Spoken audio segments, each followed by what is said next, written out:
não uso mix pronto. Por que que eu não uso? Primeiro, porque eu tenho sempre o mesmo resultado. Eu tô fazendo um bolo de laranja, eu vou ter o mesmo resultado de textura e sabor também que o bolo de chocolate, que o pão X. Por que eu não uso mix? Porque a chance de errar as receitas são altíssimas. Porque o mix é muito mais caro. Porque eu não tenho controle dos tipos de farinhas, das quantidades de farinhas, das quantidades e dos tipos de gomas usados dentro desses mix. Você já olhou o rótulo de um mix comprado?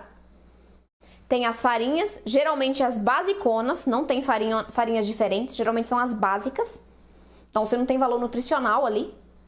Tem basicamente farinha branca. E as gomas que usam lá, além dos conservantes, claro, né? Sempre tem conservante. E a goma utilizada ali dentro daquele mix, geralmente é uma ou duas. E você não tem controle da quantidade, então o seu bolo pode ficar muito grudento, o seu bolo pode esfarelar, porque você não sabe, simplesmente você não sabe a quantidade que tem aí. E aí você vai ter resultados surpresas. E eu não gosto dessas coisas, eu gosto de controlar os meus resultados. Até porque nossas receitas sem glúten e sem leite, por serem diferentes, a gente tem muito mais coisa que pode dar errado. Quando eu perco o controle de uma das coisas principais, que é o mix, aí para acertar vai ter que ser uma luta maior. Então eu quero controlar desde o mix, que é o base, que é a base, que é o básico ali da receita. Eu tenho que ter esse controle de proporção de farinha, de tipo de farinha, de quantidade de goma, de valor nutricional. Quando eu uso uma farinha comprada, pronta, eu não tenho valor nutricional ali. Tenho um pouco. Mas quando eu faço o meu mix em casa, eu faço com farinhas muito mais ricas. Se você usar farinha de grão de bico, você vai ter mais proteínas do que tinha na farinha de trigo. A farinha de trigo tem cerca de 12,5 gramas de proteínas. Sabe quanto tem a farinha de grão de bico? 16. É muita nutrição, é muito valor nutricional, fora as outras coisas benéficas dentro dessa farinha. Então, quando eu faço o meu mix, eu gasto muito menos. Eu consigo combinar as farinhas para ter o resultado que eu quiser, a textura e o sabor que eu quiser. Eu tenho muito mais valor nutricional dentro dessa receita. E quando você conhece as farinhas que você está usando, você diminui muito as chances de erro. Você sabe ponto de massa, você sabe combinação, você sabe substituição. E aqui, eu e minhas alunas chamamos isso de liberdade. Liberdade para a gente fazer o que a gente quiser, na hora que a gente quiser. Nossa, mas é possível? Sim. É possível você fazer pizza, pão de hambúrguer, bolo recheado, bolo de andar? Claro que é possível, só que você tem que saber quais técnicas aplicar para ter um bolo de andar que não, né, vira um andar só.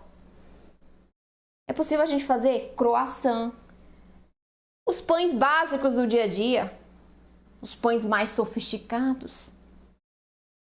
É possível fazer pastel, gente, pastel de feira, pipocadinho, com ar dentro. É possível? Sim. Empada, esfirra. Tudo isso a gente consegue fazer melhor do que o com trigo, porque aqui a gente tem muito mais valor nutricional, tem muito mais sabor, tem muito mais leveza. Não só na massa, no estômago. Porque nós não trabalhamos com ingredientes inflamatórios que são o glúten e o leite. A gente tira isso. Só aqui a gente já ganha muita coisa boa, muito mais saúde nas nossas preparações. Não estou generalizando, não estou falando que o glúten e o leite faz mal para todo mundo, não. Mas faz mal para uma grande parcela da população. Lá na Semana Sem Glúten e Sem Leite eu vou falar mais sobre isso. Faz mal para uma grande parcela da população. O leite faz mal para mais de 50% da população. O glúten está associado com diversas doenças, que quando consomem o glúten pioram os sintomas das outras doenças. Tem estudos científicos sobre isso. Não vou citar as doenças, não vou citar os artigos, mas tem. Se você der um Google ali, você vai saber que tem, porque você vai encontrar. Está disponível na internet. Tem várias associações do trigo, desse processo inflamatório, com outras doenças que pioram os sintomas das outras doenças.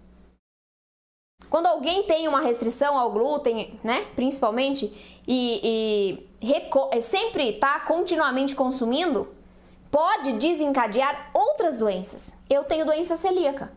Uma das primeiras doenças que eu posso desenvolver, isso foi de acordo com o que eu li, porque eu sou muito curiosa nessas coisas, eu pesquiso mesmo. Sabe qual é a primeira doença que eu posso desenvolver se eu continuar comendo glúten, tendo doença celíaca? No meu caso, câncer de intestino. Por quê? Porque agride diretamente o meu intestino quando eu consumo alguma coisa com glúten, quando eu me contamino. Eu não como nada com glúten, mas às vezes tem a contaminação, porque, né? O glúten está em todo lugar. É muito delicado isso. E quando você controla as farinhas que você usa, você também aumenta a segurança do seu preparo. E fazendo em casa o seu mix, você tem essa segurança maior. Porque você sabe o que você está usando ali dentro. As farinhas que você consegue consumir. Eu tenho alguns ingredientes, por ter outros tipos de restrições, que eu não posso consumir. Então, se eu tenho um mix de farinhas que leva goma xantana, por exemplo, eu não posso consumir goma xantana. Então, eu me privo de comer alguma coisa porque o mix comprado o mix pronto que eu compro tem goma xantana? Nunca na vida. Eu faço o meu mix, eu gasto muito menos fazendo o meu mix em casa. Eu tenho muito mais controle sobre o meu resultado. Vocês terão também, mas vocês precisam entender que mix único não funciona.